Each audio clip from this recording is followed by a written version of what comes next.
ಯಾರೋ ಒಬ್ಬ ಸುಮ್ಮನೆ ವಿನಾಕಾರಣ ಎದುರಾಕೊಳ್ಳೋದು ಅಥವಾ ಅವ್ರು ಮಿಸ್ಅಂಡರ್ಸ್ಟ್ಯಾಂಡಿಂಗ್ ಮಾಡ್ಕೊಳ್ಳೋದಕ್ಕೆ ಕ್ಲಾರಿಟಿ. ಅದೇ ನಾನು ಯಾರನ್ನು ಅದಕ್ಕೆ ಕ್ಲಾರಿಟಿ ಹೇಳಿದ್ದು.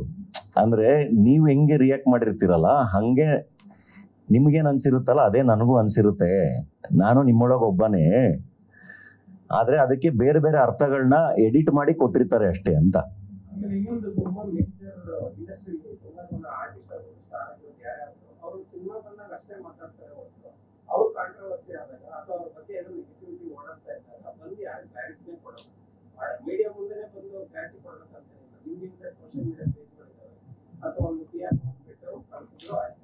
ಅಲ್ಲಿಗೆ ಕ್ಲೋಸ್ ಮಾಡ್ಕೊಳ್ಳೋ ಅಂತ ಯಾವುದು ಕೂಡ ಸಾಧನೆ ಇರೋದೇ ಇಲ್ಲ. ಇದು ಬೆಳೆದು ಇನ್ನೇನೋ ಆಗಿ ಅವ್ರಿಗೆ ಯಾವಾಗ ತುಂಬಾ ಭಯಗಳು ಜಾಸ್ತಿ ಆಗುತ್ತೋ ಆವಾಗ ಬಂದು ಮಾತಾಡ್ತಾರೆ. ಇದು ಇರೋ ವಾಸ್ತವ. ಅಲ್ಲ ಏನಾಗುತ್ತೆ ಗೊತ್ತಾ, ಈಗ ಮಾತಾಡ್ತಾ ಅದಕ್ಕೆ ಮತ್ತೆ ಇನ್ನೊಂದಿಷ್ಟು ಅರ್ಥಗಳು ಅನ್ಕೊ ಅದಕ್ಕೆ ಎಲ್ಲರೂ ಸುಮ್ಮನಾಗ್ಬಿಟ್ಟಿದ್ದಾರೆ. ಬಟ್ ಐ ಥಿಂಕ್ ಅಲ್ಲಲ್ಲೇ ಕ್ಲಾರಿಫಿಕೇಶನ್ ಕೊಡೋದು ಬಹಳ ಇಂಪಾರ್ಟೆಂಟ್.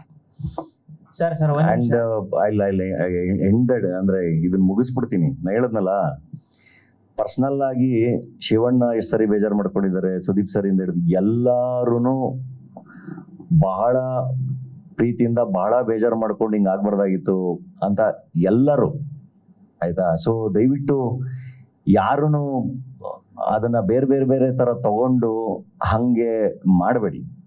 ಅದು ನಾವು ಪ್ರಾಕ್ಟಿಕಲ್ ಆಗಿ ಯೋಚನೆ ಮಾಡ್ಬೇಕು ಯಾವಾಗಲೂ. ಒಂದ್ ನಿಮಿಷ ಸರ್.